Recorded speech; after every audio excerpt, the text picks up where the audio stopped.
also have a really long spine. Hi. Great posture. Thank you very much. So, first of all, let's get everyone out of the way. Can we just introduce ourselves and what we view our content as? So if you could go, we'll start with Dan. Can you introduce yourself? My name is Dan, and I view my content is relatable trash. I'm known as Amazing and I make videos about my life and hopefully you might enjoy them. Hello, my name is Ben. I have a YouTube channel called It's going to all go out. Yeah. And you weren't someone that kind of started blogging when they were 13 and decided to keep going and going and going. So where was your creative process before you started? 9, past it when I started. I knew about a year and a half before I uploaded my first video what I wanted to do. I think the problem that I found is I sort of set myself up. Oh, is that me making that noise? Yeah, it's your breathing. If you could just stop breathing. Okay. I sort of just set myself up for way more than I could actually deliver, which is why becoming YouTube 2 is so insanely late. But I suppose that as time went on, I made more and more videos. What you want to do is just surprise people. You want to keep doing things that an audience won't expect. And also, I suppose for me, I want to try and impress my mates. So what you think, or what Jack Howard thinks matters a lot more to All matters to me. Than what any of that lot thinks. But like, it makes a huge difference when Jack or Casper or Dan or Phil or anyone will say, I loved what you made, and then you know you're doing it right, and you want to keep striving to impress your peers and your mates. And was that always the case before you put a video out? Was it, I want to impress these guys, or was it, I want to impress these guys, but I want 50,000 people to see it as well? I wanted to impress my mates first and foremost, but I'd be lying if... This is just God, he's going to accompany your answer. It's for music. I'd be lying if I said that if you upload stuff, anybody, even the most introverted of YouTuber, you have to have a certain arrogance in order to believe that what you're making is worth even 2 or 3 minutes of someone's time, especially half an hour of someone's time. As such, of course you want people to watch it. You convince yourself when you start YouTubing that you don't care about how many people watches it, as long as it makes you happy, but obviously that's bullshit. And has that changed since you've now put the whole series out and you were putting the Infinite Perverse out? Was the aims different in terms of when you thought about structuring the content? Was it has to be under a certain amount of time because I'm on YouTube? Or? Well, for the Infinite Perverse, which is a short film that I made and uploaded a few weeks ago, that was different because I knew that I wasn't in it, which is a harder sell if you're uploading something to your channel. It didn't have Jack Howard in it. It didn't have, Dan Howell in it. It was always going to be, it was about 3 people who were just sat in a bedroom, so it was always going to get sort of less views. But you're still there refreshing the page for, whenever I've uploaded any becoming YouTube episode or any short film or anything, I then spend like 24 to 48 hours in like a post-mortem period where you're just refreshing and reading every comment, blocking people on Twitter. Can you unblock me, by the way? Say again? Can you unblock me? Alright. No, definitely not. Once you block, check it. That's how it works, Jamie. Okay. Now we move on to Phil. I think of you as probably the most traditional type of YouTuber, as a vlogger in the most purest form, I suppose, because you seem to have been around so long. So what was the creative process for vlogging as opposed to comedy videos or beauty or painting videos? What is the process for a vlog? Yes, I am the dinosaur of YouTube. My creative process usually comes from my everyday life, and if something small or slightly amusing happens to me, I'm like, how could I turn this story into a video? How could I act out this strange thing? Like the other day, a lady asked if I wanted to buy her dog, which was a weird situation. Why would you just sell your dog to a guy in a bakery? I don't know why she was selling the dog, but I'd like to think that I can think, how could that be turned into an amazing film video?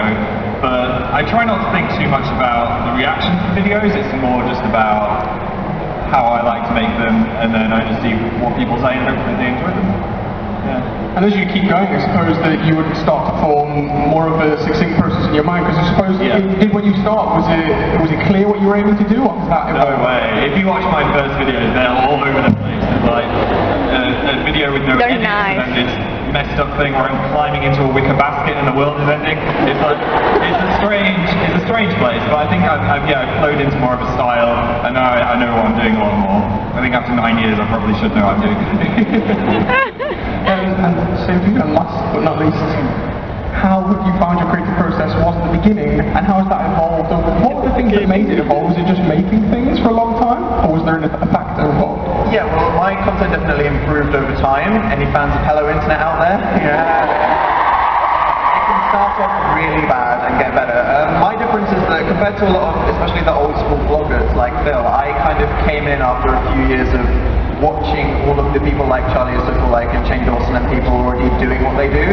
So I came into YouTube more or less knowing exactly what I wanted my content to be. Exactly, it's like the second video I made, Butterfingers, is a reason why I had to fail, and it's exactly the same format and structure as the video that I uploaded last week about spoilers. So I've always been doing the same thing. I've just gotten better at it.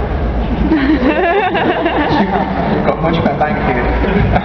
So if we go right away to the end with Mickey, Dan talked about influences there. He talked about people that inspired him when he first started. So Charlie Sukulak was a person in his vertical, which is a fancy word for it, that influenced him. What about yourself? Was there someone on YouTube or in mainstream media that you saw and not emulated, but thought, this person does what I want to do, you're inspired by them? Yourself at the end. Yeah. Like who was an inspiration to me? Yeah, do you have any, and does that keep going? One of my biggest inspirations, I'm sure you've seen his vlogs, Olin Rogers, or maybe not, he started off on a sketch comedy channel called Balloon Shop, and I've been watching like their channel since probably '06, and Olin's just like, he really like made me appreciate like vlogging and stuff like that. He's hilarious, and he's always been a huge inspiration to me, so. That's brilliant. And Josh, yourself? One of my inspirations, probably the guy who kind of got me started, showed me the ropes and stuff like that. His name is Super Ego. He did a lot of like skits, like titled like Cholo Adventures, and I really got a lot of like inspiration and influence from him. So yeah. That's cool. So when you look at that, do you think, I don't want to be exactly like someone, but I'm starting out? What do you take from them, or what comes inside and stays? From him, I really got like his work ethic, the way he made skits happen, his whole like writing process, just the whole process of it. That's really where I got my inspiration. Not trying to copy like the sketches he does, finding my own, what I want to create, and then seeing how he makes it happen. That's kind of how I get inspired. We'll move on to Arjun. When you're starting out, if you can think back to when you're beginning, were there people that inspired you, and who were they, and are there people still now that keep inspiring you, or do you have a focus more on the content you produce yourself? That's tough, because I feel like everyone on YouTube inspires each other. If you still watch YouTube videos as a YouTuber, which I think every YouTuber does. In the beginning, I was a beauty guru, so I was watching like Juicy Star 07. I was watching the Fowler sisters. We were having some fun. And then when I started doing vlogging, it was, I'm not gonna lie, it's kind of like a lazier beauty. So I was like, yeah, I'm gonna do that. I don't have to put makeup on my face.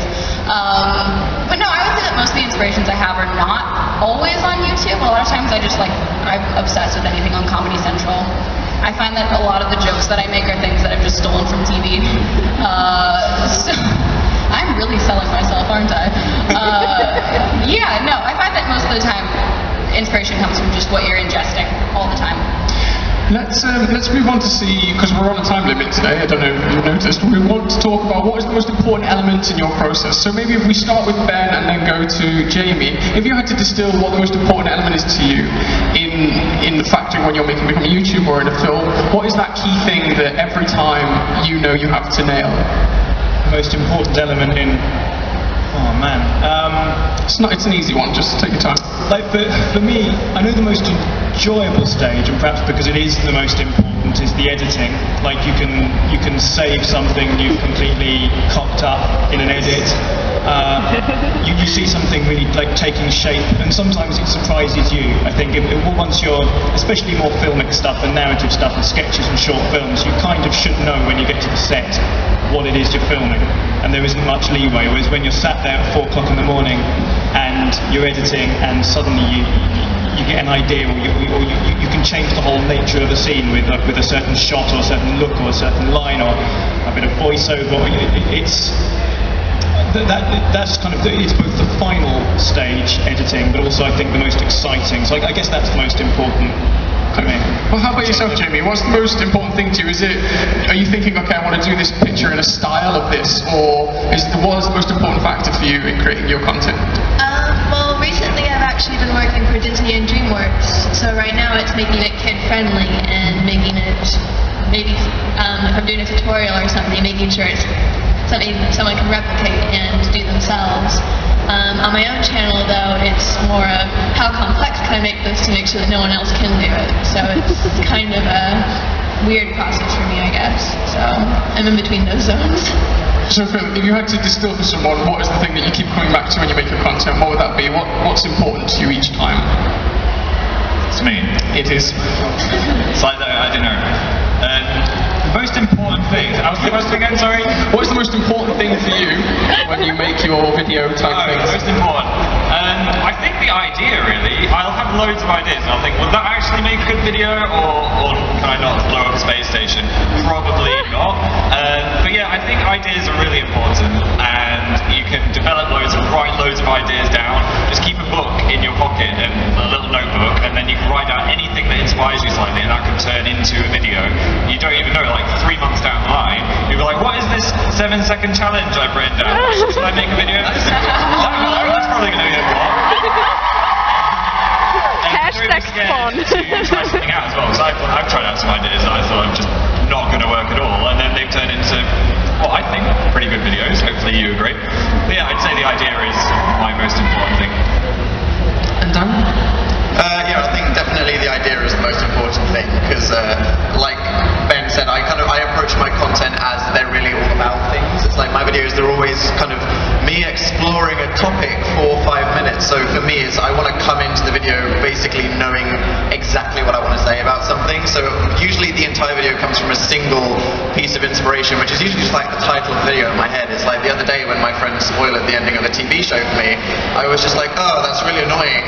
And then Phil went, why don't you just make a video about spoilers? And I was like, yeah, that's it. And then it was 5 minutes later, had the video exactly like that. So it was basically my idea. So you need a Phil to think of ideas.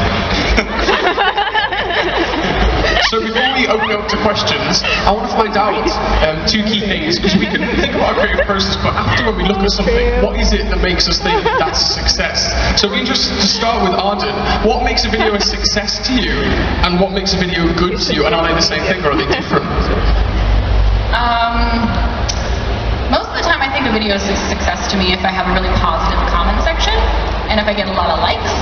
And not necessarily, and by that I mean I just want positive response to something.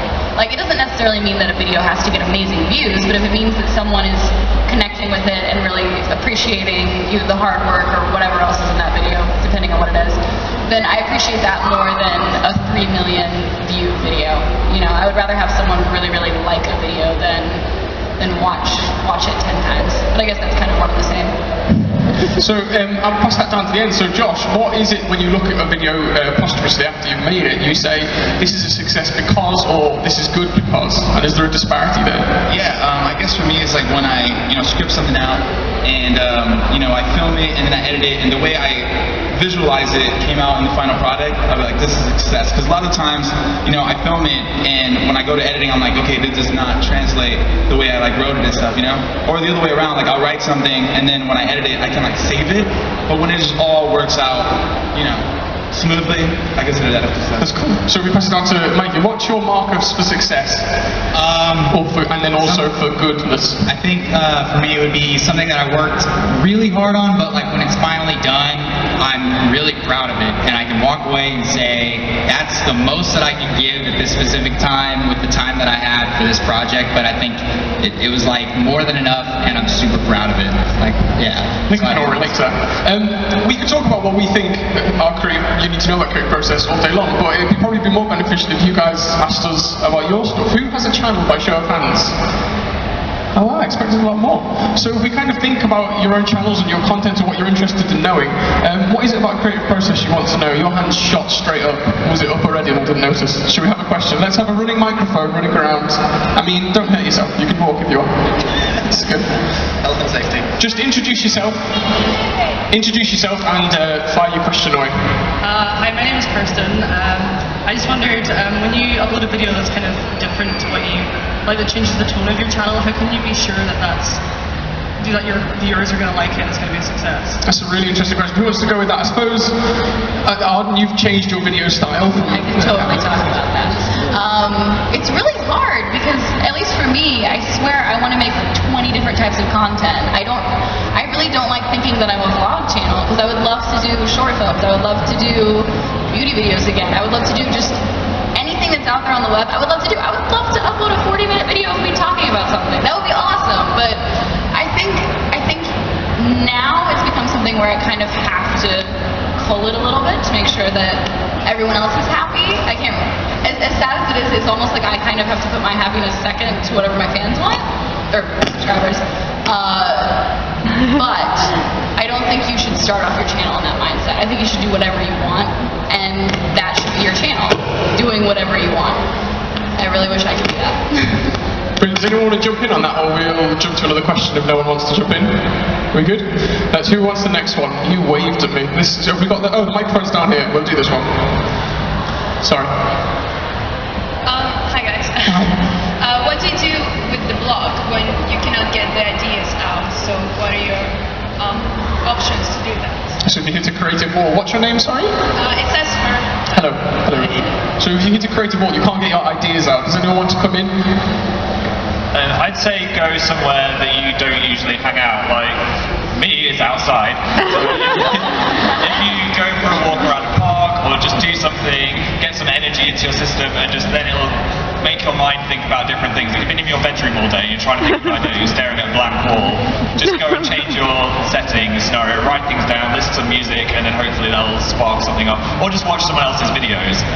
Don't steal people's ideas, but just like watch someone's videos and then see if you can get any inspiration from that as well. Anyone want to jump in? Well, do steal people's ideas. Like, not to disagree with you, Phil, but like Tom Scar said on a number of panels that if you steal from enough places that no one can tell where you've stolen from, then you're sort of okay. And everyone steals a bit and is inspired. So inspiration. Yeah, inspiration rather than perhaps stealing wholesale, but it's often where you take something to rather than where you took it from. Where is the microphone hanging out? There you are, hello. So is anyone on this side that you're near? This is it, this is an exciting moment. Hi, my name's Lucy. Do you ever kind of panic while thinking about looking through the comments because you're kind of afraid of negative response, or do you just ignore the bad comments? Let's go to Mikey first for that, right down the end. Okay. Just thinking about, like, I get the most hate mail or something, you know? No, you just seem the happiest. That's all. In all honesty, when I see stuff like that, I try to ignore it. I like to respond to as many of, like, the first, like, 50 to 100 comments that, like, comment on my video, because that's cool that they're there that early, and I think if you embrace the great things on your channel in the comment section, that it'll keep coming in like, greater doses as you continue making videos. But I try to ignore it because I don't think there's any point in, feeding whatever that is. You know what I mean? So, yeah, that's the way I look at that. How do you feel about that, Jamie? What would your response be? I don't handle hate mail at all. I can't ignore it. I'm the kind of person where I've read it and it's in my head, and so you try, and that's the best you can do. I'd say don't engage with it, because the moment you engage, you're giving attention to that person versus someone that actually is a nice person that you could engage with. But yeah, it's difficult. I think that's an important point. Not feeding the trolls is important, because if someone's just saying something on their own, it's just smoke in the wind, isn't it? So don't dwell on something, because it might be nothing to them, but it might mean everything to you. Don't let it mean everything to you. Who's got the next question? Right, wow, you get around, don't you? Okay. Hi, my name is Hannah. I guess Arden kind of answered that question already for her channel, but I was wondering if any of the others feel obligated to make a certain content because of the niche they kind of fit in over time, or do you just hope that people will accept whatever you do just because they like you as a person? Let's go to Dan and or Phil. I mean, it must be hard having really big followings and consistent content that is of a certain style. Do you feel anything towards that? I feel like we have a really great relationship with our audience in that they'd be quite open to accepting anything different that we want to put up, like our book trailer, for example, just like the weirdest thing, like possibly imagine. It's like, have this thing with no context whatsoever. But I'm not really afraid to do that. I think that, I mean, like, remember when I made that video about pom bears? Did anyone watch that? Why did you? I mean, that's the example of, I make this kind of content, but hey, I'm bored on a Thursday afternoon, I'm just going to make whatever. I'm not scared of really uploading something completely random and just seeing what the reaction is, because I don't think anything bad can really come of it. Is that something that you grew to feel, or was that something you always felt? I think it's something that I always felt, because I think earlier on I was kind of like, it doesn't matter what I do, because it has no meaning, but later on I was kind of like, I don't feel like it would be a bad thing if I would, so I'm quite good in that regard. I'd always be a bit more nervous going out of my comfort zone with the videos, but I wouldn't be scared to do it. Like, I did a tour of my brain video, which was a lot different to what I would normally make, and the reaction was just like, wow, this was creative and interesting, we liked it. So I think if you make something you're proud of and you want to do something slightly different, it's your channel, so you should be able to do what you want with it, really. Brilliant. Where is the microphone heading? So run to the nearest person with a hand in the air. Would you like to introduce yourself and ask your wonderful question? Hi guys. Hello. Hello. My name's Tilly, and my question is, how hard is it to post videos regularly? Because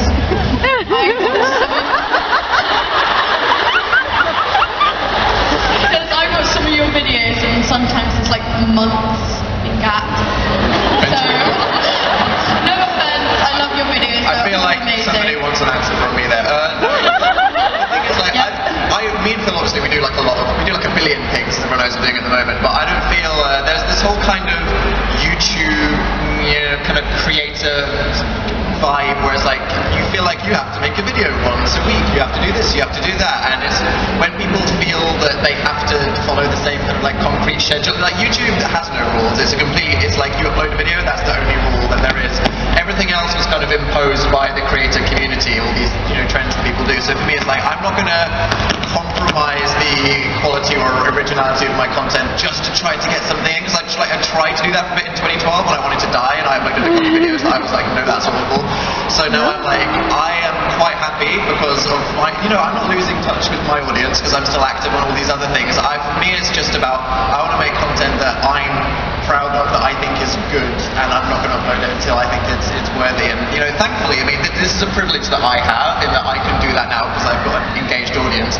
Younger people might feel like they have to output that content, but I think always make stuff that you're proud of. That should always be number one. That's a good note to end that one. I was going to pass it on to Arden and Josh, but I think in the interest of seeing as many people as possible, we'll go to another question. You're waving your hand frantically. Are you okay, or are you in pain? Are you good? Should we pass it along to the lady who's waving her hand a lot? I mean, that's just going to spark a load of waving, isn't it? That's good. First of all, Dan and Phil, I love you. My question is, if you do arrange a videos but you find one kind of section that you like, would you switch to kind of that category or carry on doing whatever videos? Love you.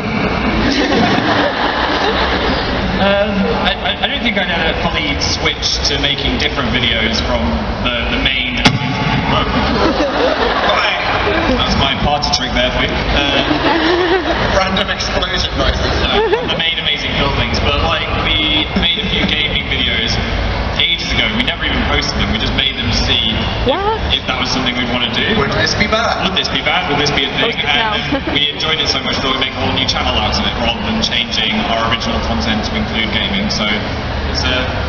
Let's go down to Josh for that as well. How do you feel about, the question was asked in terms of changing your content or what it is. Do you think there's an issue with that? Are you okay with that? Are you okay switching between different types of videos or different categories?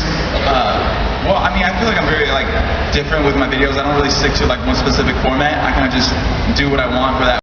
Always have to do the same kind of format, a sketch or whatever. I think that's healthy to think like that. Where is the microphone in the world? It's very close to us. Who's next to it? Hello. I was just wondering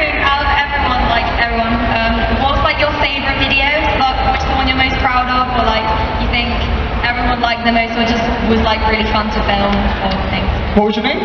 Lydia. Hello, Lydia. Most fun to film or make? Arden first, what do you think? Okay. Hi. What's up? I think my favorite video is a very obvious one. If you go on my channel, it's my millionth video when I hit 1 million subscribers. Wow, someone wasn't happy about that. Yeah, I made a video. I got a DP for it, and really like put a lot of effort and time and money into my millionth video, and I think it made me proud of it because I actually put effort into it, which is a good thing. You should do that. And I think you guys responded to it really well, and that's what made me so proud of it. It had so many positive comments, and like I said, it had a lot of upvotes and a lot of. I feel like every time I have a meet and greet or I meet one of you guys out on the street, you're always like, "That's my favorite video," and I'm like, I need to make more of those. It's been like 9 months since I made that video. I should probably make another one. But yeah, definitely my millionth video. So Jamie, I'm interested in your opinion on this, especially with artwork, because you might produce an amazing painting, but then it might not be your favourite video because it might not cross, those boundaries of media the same. What's the standout video for you that you've made? Actually, it was me. My Pokemon wall mural, just because it was massive and fun to make, but it took me 2 months to complete, so it was a big painting. Talking of taking a long time to finish things, Ben, what is your favourite video that you've made? My favourite one, well, the one that I get a lot of feedback about still is the Girls on YouTube episode of Becoming YouTube. It was good to really kind of make something that it just seemed sort of 24, 48 hours after that was released that the entire internet was talking about, which of course it wasn't, but it seemed that way when you were in the Ivy store. And I still get, I had a VidCon the other week, and at some in the city I still get people coming up and brilliant female YouTubers who say they were inspired by that video to start YouTubing. But also I've got a lot of love for that very first episode of Becoming YouTube, where Dan and Phil chased me down an alleyway and beat me to a pulp. It was nice to see them outside and running. Brilliant. Let's move on because we have a lot of questions. Here we have the girl with 2 hands in the air, who's just showing up on you. What's your name and what's your question? Hi, I'm Chip, and this is something that I've been wondering about for quite a while now. What happens when you upload something, but it gets taken completely the wrong way, not how you intended it? Sort of aiming this at Dan here. Right, yeah. Aim away. Yeah, no, this happened to me. I made a point in an internet support group video and everyone was wrong.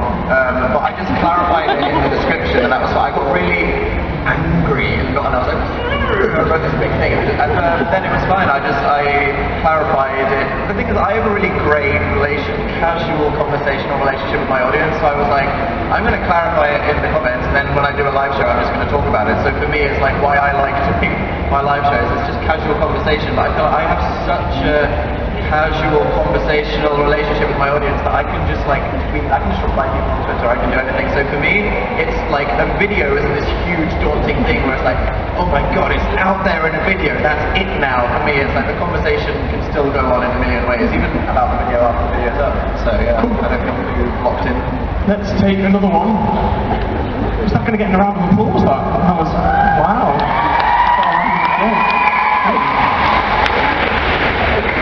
What's your name and where did you come from? Also Lydia. Hello. When you do a collaborative video, how do you decide? Does one person decide and you approach the other? Would you both talk about it? Or how does that happen? Okay, so let's talk about collaboration. Let's go right down to the end for that first. Mikey, go on. What collaboration? The question was, when you collab, what was it? Lost it. You should say it again. How do you view collaboration? Am I right? Or how do you approach that? Go on, Lily. Get your microphone back. I think it was like, when is it that who decides which ideas? Like if you do one on each. Like if the whole creative process is collaborative, like if you work with someone else kind of a thing. Yeah, I mean for me, whenever I collab with anyone, I usually like take the footage and kind of just work on it, and then I don't know, as that process is going on, they'll come over and we'll make sure that everything's up to par. But yeah, it's pretty simple, at least for me. Yeah. So due to time, this will be the very last question ever asked in the world. So who is going to ask this? Introduce your name or make up a fake name and ask a question. I'm Chloe. Hi, Chloe. Oh, it was, how do you approach something? Oh, if someone video, like once you've uploaded it, how do you kind of approach that and respond to it, kind of end up film? Okay, last question for Phil.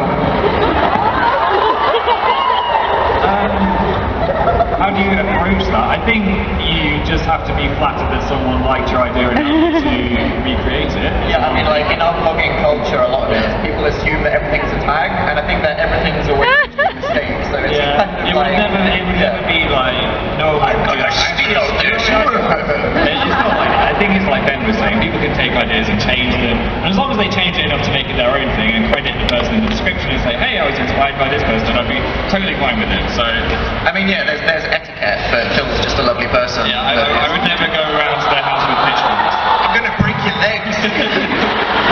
You did the tag without crediting me. Imitation is the sincerest form of flattery. That, unfortunately, due to the nature of time and it is forever gone, is the end. So, I've been Jamie Space, thank you very much. We're going to give a round of applause to our panellists. And before you all start moving, there is not going to be a meet and greet at the end of this because everyone's got other things all around the space they've got to get to. So just stay seated and everyone will go. You can take photos from your seat as they leave if you'd like, if you want a really far away picture with me at the front like this. And everyone will leave and we'll see them around at different events for the rest of the weekend. Thank you very much for coming. We'll say goodbye to our panellists as they leave now. Bye guys. I'm still clapping. Only one.